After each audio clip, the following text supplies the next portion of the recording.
What's up, PSGINT family? It's your boy PSGINT here with the video you guys have been waiting for. It's not PSGINT anymore, it's World Cup INT, because today we're discussing the 5 hidden gems, or at least half hidden gems, because maybe some of these players you will know about, but these are players that are not as well known, that is not as well established in their national team, but these are players that will ball at this World Cup. So let's get straight into this.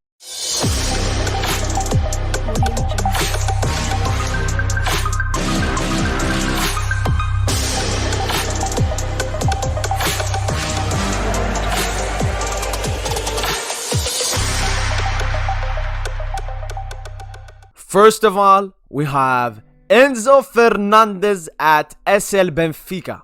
So I think this is a player that some people may know about. He's a player that has been linked with Manchester United, Liverpool, Paris Saint-Germain, Real Madrid, and many other countless clubs. Of course, he joined Benfica this summer from River Plate and has not looked back ever since. One of the only clubs unbeaten in Europe this season is SL Benfica, and I think that Enzo Fernandez is a big part of that.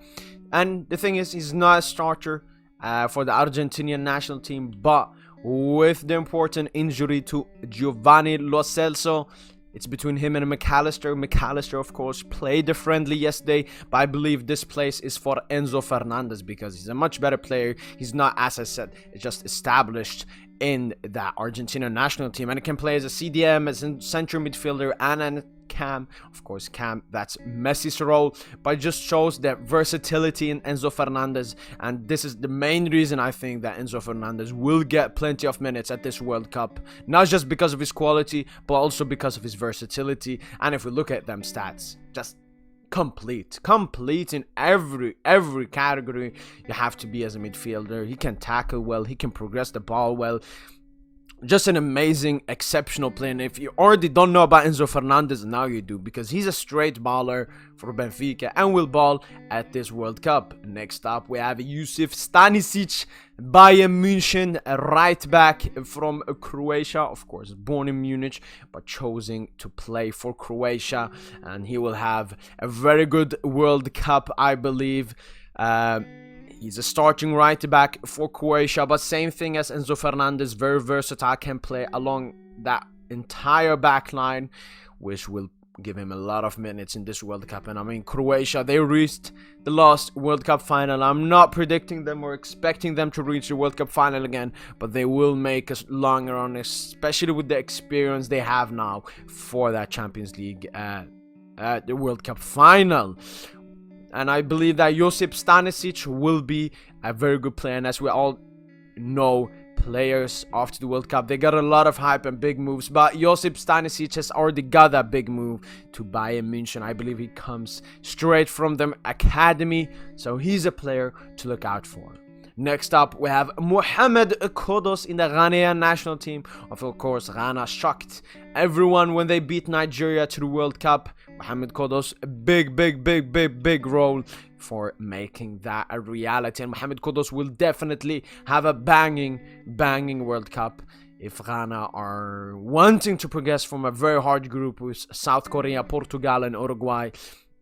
Qodos, yet again, very central, so we will see both goals and assists from Mohammed Qodos, and as we can see clearly from his stats, amazing baller. Of course, the Ghanaian national team is not as organized and full functional as Ajax Amsterdam, but I believe that Mohammed Qodos will take a lot of pressure on his shoulders. Even though he's young, I think he will shine at this World Cup, or will have some memorable performances. Next up, Xavi Simons, of course, a Paris Saint-Germain ex-player, but there's a clause that he might return, but that's not where we're here to talk about. We're here to talk about Xavi Simons and what he might do at the World Cup. It was a big thing for him to be called up only at 19 years of age to the Dutch national team, and that's exactly what he has done. And if we take a look at his stats, what he has done this season for PSV, of course, playing alongside his teammate Cody Gakpo has also been exceptional this season, but Xavi Simons just at that level as well, with much younger age, with much less experience.